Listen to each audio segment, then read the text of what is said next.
आप सभी को जय माता जी की, हर हर महादेव।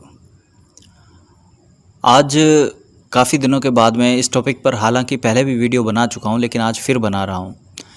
माता जगदम्बा को, माता काली को, माता दुर्गा को ये जो बकरे चढ़ाए जाते हैं, जो बलि दी जाती है बकरों की, मुर्गों की, ये कहाँ तक सही है? कुछ लोग कहते हैं हमारे पूर्वजों की परंपरा है, तो क्या ये गलत है? तो सीना ठोक के कहता हूँ कि हाँ, गलत है और ये पाप है और ये महापाप है। अगर तुम्हें वास्तविकता में माता को खुश करना है तो तुम पुण्य कर्म करो जिससे लोगों का भला हो। लोगों का पुण्य करने के बराबर, लोगों पर दया करने के बराबर कोई पुण्य कर्म नहीं है और लोगों को दुख देने के बराबर कोई पाप नहीं है। अब लोगों में सब कुछ आ जाता है, जीवों में सब कुछ आ जाता है। दूसरे जीव पर दया करने से बड़ा कोई पुण्य नहीं है और दूसरे जीव को दुखी करने से बड़ा कोई पाप नहीं है। इससे रिलेटेड एक शायद दोहा भी है कहीं रामचरितमानस में। लेकिन कुछ परिवारों की परंपराएं, जैसे कि हमारे उसमें राजपूत जाति में ये बड़ी परंपरा है कि अगर आपके बच्चा हुआ है, लड़का हुआ है, तो चलो भाई भैरू जी को एक दारू की बोतल चढ़ाएंगे और एक बकरा चढ़ाएंगे। अरे भैरू जी ने तुमसे कभी कहा क्या कि बकरा चढ़ाओ? नहीं कहा। तो फिर तुम क्यों बकरे काटने के पीछे लगे हो? तो उसका कारण है अपनी जीभ का स्वाद, डायरेक्ट इनडायरेक्ट। कुछ लोग कहते हैं हम तो नहीं खाते हैं, हमारे परिवार वाले खाते हैं और हमारी परंपरा इसलिए हम चढ़ाते हैं। तो उसका पाप तुम्हें ही लगेगा, चाहे तुम खाओ चाहे तुम ना खाओ, पर एक जीव की हत्या कर दी तुमने, और वो भी धर्म के नाम पर। इतना खून चढ़ाने का शौक है तो एक प्रेमानंद जी महाराज ने भी एक वीडियो बनाई थी, उसमें कहा इतना ही अगर खून चढ़ाने का शौक है तो भाई अपना खून चढ़ाओ ना, और फिर देखो माता जगदम्बा तुम्हें क्या जवाब देती है। और मैं बहुत पहले एक बार इसका प्रैक्टिकल कर चुका।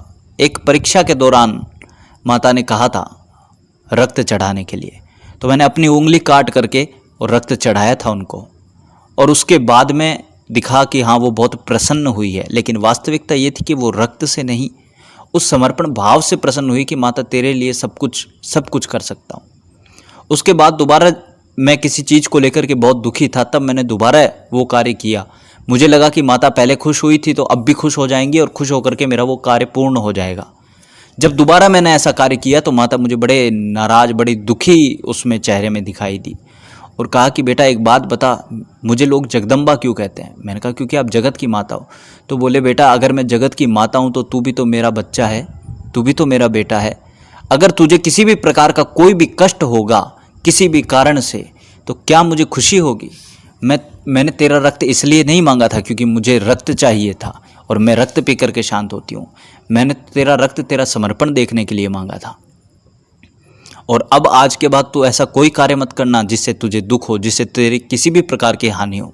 और आज के बाद ये खून चढ़ाने वाला कार्य कभी मत करना। वो दिन है और आज का दिन है, मैंने कभी ऐसा कार्य नहीं किया। अब भैरू जी को लोग दारू की बोतल चढ़ाते हैं हर जगह पे, ठीक है। क्या तुम्हें पता भी है कि भैरू जी शराब क्यों पीते हैं? भैरू जी शराब नहीं पीते हैं।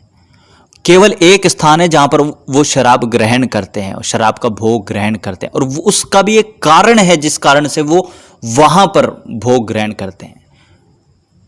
जो महाकालेश्वर उज्जैन मंदिर है, वहां पर जो भैरू जी स्थापित है, काशी में जो काशी के कोतवाल कहे जाते हैं, वो शराब ग्रहण करते हैं। और उसका कारण यह है कि शराब के रूप में वो कलयुग का पान करते हैं, क्योंकि कलयुग का जो सबसे पहला जो इफेक्ट बताया गया है, जहां कलयुग स्वयं वास करता है, वो शराब है। कुछ दिन पहले एक वीडियो आई थी यूट्यूब पर कि काशी ऐसी जगह है जहाँ के कुछ मतलब काफ़ी एक एरिया ऐसा है आसपास का जहाँ पर लोगों के घरों में गेट नहीं है, और अगर बाई चांस किसी के गेट भी है ना तो भी वो रात को एकदम खोल के सोते हैं, क्योंकि वहाँ पे कोई चोरी चकारी नहीं होती। क्योंकि वहाँ पर धर्म का पालन करने वाले कौन है, वहाँ पर इस चीज़ का ध्यान रखने वाला कौन है? वहाँ पर है भैरव, जो स्वयं ध्यान रखते हैं। इसीलिए उनको काशी का कोतवाल कहा जाता है कि उनकी नज़र में है सब। अगर किसी ने ऐसा कर दिया ना तो उसकी खैर नहीं है। तो ये चीज़ हमें समझनी चाहिए। और इस कारण से अब वो लोग ऐसा करते क्यों है, पाप करते क्यों है, मार काट, दूसरे का लूट पाट, ये करते क्यों है? क्योंकि कलयुग हावी हो जाता है और वहां पर उस कलयुग का वो पान कर लेते हैं शराब के माध्यम से, इसलिए केवल शराब पीते हैं। ऐसे भगवान शिव ने विष भी पिया था, तो इसका अर्थ ये नहीं है कि हम विष की बोतल लेकर के जाएं और रोज शिवलिंग पे चढ़ाने लगे। उसका एक कारण था और वो कारण उस समय समाप्त हो गया, और ये कारण अभी चलता जा रहा है, इसलिए वो शराब पीते जा रहे हैं। लेकिन इसका अर्थ ये नहीं है कि हम हर जगह पर भैरव जी को शराब का भोग लगाएं, ये पाप है, ये आप लोगों को समझना चाहिए। और माता कभी आपके चढ़ाए बकरों से प्रसन्न नहीं होती, माता त्याग भावना से, सेवा भावना से प्रसन्न होती है। आप एक बार जैसे कुछ मैं आपको एक जो मेरे आंखों के सामने की घटना है, उस व्यक्ति को मैंने एक उपाय बताया था। उनके परिवार वाले अब हमारे ही समाज के हैं, राजपूत समाज के हैं। तो जैसा कि प्रचलन चला आ रहा है, उनके पिताजी आर्मी में थे और उनके कोई डॉक्यूमेंटेशन का कोई कार्य रुका हुआ था। घर वालों ने भैरव जी को शराब चढ़ा दी, माता जी को शराब चढ़ा दी, बकरे बोल दिए, 2-2, 3-3 बकरा बोल दिया, ऐसा हो जाएगा तो हम ये कर देंगे, ये कर देंगे, ये कर देंगे। बकरे चढ़ा भी दिए पर कुछ कार्य नहीं हुआ। उसके बाद मैंने उनका जो बेटा है, मैं नाम नहीं लूँगा, लेकिन उनका जो बेटा है वो मेरे पास में आया और बोला, भाई इस तरीके की प्रॉब्लम है, पापा का रिटायरमेंट रुका हुआ है और लगभग 6-7 महीने से वो उनका ये समस्या चल रही थी। तब मैंने उनको कहा कि ये इस प्रकार की आपके साथ समस्या है, इसके लिए आप हनुमान जी का व्रत कीजिए, शनिवार के दिन हनुमान जी का व्रत कीजिए और ये 11 या 21 का संकल्प लीजिए। और किस तरीके से करना है मैं बताता हूँ। मैं उनके साथ गया, उनको सारी विधि बताई। 2 से 3 शनिवार उन्होंने किए थे और उनके पापा का रिटायरमेंट होकर के, वो भी प्रमोशन होकर के रिटायरमेंट हुआ और उसके बाद वो घर आ गए। इतने बकरे जब वो चढ़ाए जा रहे थे तब वो भगवान ने उनका साथ नहीं दिया, लेकिन जब त्याग भावना, जब व्रत उपवास किया, जब उनका स्मरण किया, उनको समर्पण किया, तो ईश्वर ने तुरंत उनका काम कर दिया। तो अब इसमें महानता ये नहीं है कि उनको जो उपाय बताया गया या मैंने करवाया तो वो हो गया, लेकिन बात ये है कि वहाँ पर उन्होंने संकल्प लिया कि जब तक ये होगा मैं मांस मदिरा को हाथ नहीं लगाऊंगा। ये संकल्प उनका कार्य किया। अब बाद में उन्होंने शायद वो पूरे नहीं किए व्रत, तो अब उनका वो जाने और उनका काम जाने, लेकिन हमारा कार्य सबको दिशा दिखाने का है और वही मैं आज कर रहा हूँ। तो आप जो भी ये माता को बकरे वगैरह चढ़ाते हो, इससे माता बिल्कुल प्रसन्न नहीं होती है। बकरे के अगर 4 आंसू गिरते हैं ना, तो माता के 1000 आंसू गिरते हैं। और जो भी देवी देवता, कुछ लोग कहते हैं कि हमने आपकी बात सुन करके इस बार चढ़ाया नहीं तो हमारे घर में कलह होने लग गया, ये होने लग गया। तो वास्तविकता ये कि जिनको जो तुम्हारा भोग ग्रहण कर रही थी ना, वो कोई देवी नहीं थी, ये भूत प्रेत होते हैं जो तुम्हारा भोग ग्रहण करते हैं। हाँ, ये भूत प्रेत होते हैं जो तुम्हारा भोग ग्रहण करते हैं, और जब उनको भोग नहीं मिलता तो वो तांडव करने लग जाते हैं। तुमने बकरा नहीं चढ़ाया, तुमने ये नहीं किया, क्योंकि उनको शुद्ध जो चीज़ है, शुद्ध जो चीज़ें हैं उन पर उनका अधिकार नहीं होता।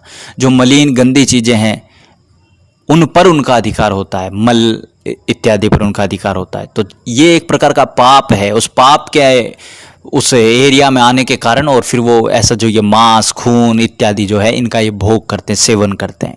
ये प्रेत होते हैं, ये भूतनियाँ होते हैं जो अधम योनि में चले गए होते हैं, और ये देवी देवता बन करके और बस ये भोग मांगते हैं। लेकिन ऐसे जो व्यक्ति जिनके ये परंपरा चली आ रही है और जो छोड़ना चाहते हैं, तो अगर पॉसिबल हो तो सबसे पहले आप उस घर से निकलिए, कोई दूसरा घर खरीद लीजिए। अगर ये पॉसिबल नहीं है तो अपने घर में भागवत कथा का पाठ करवाइए, रामायण का पाठ करवाइए और सारे घर के लोग पूजा पाठ करना शुरू कीजिए। तब आपके घर में ये चीज़ धीरे धीरे सही हो जाएगी। अन्यथा आप पाप कर रहे हैं और ये चीज़ आपको भोगनी पड़ेगी। आप बस सोच करके देखो कि यदि वास्तविकता में आपके मन में भक्ति है, आप बलि देना चाहते हैं, क्या आप अपने बच्चे को काट करके बलि दे सकते हैं? क्या अपने बच्चे की गर्दन काट सकते हैं? उससे बड़ा बलिदान क्या होगा? सोचो, कोई बलिदान नहीं होगा। तो अगर देवी को प्रसन्न करना है तो अपने बच्चों की गर्दन काटो, लेकिन ऐसा हम नहीं कर सकते। क्यों? क्योंकि वो हमारे बच्चे हैं। लेकिन बकरा वो कुछ बोल नहीं सकता बेचारा, तो उसको काट दिया जाता है। ये पाप है और हर जगह पाप ही है। आशा करता हूँ मेरी बात आपको समझ में आई होगी। जय माता जी की। हर हर महादेव।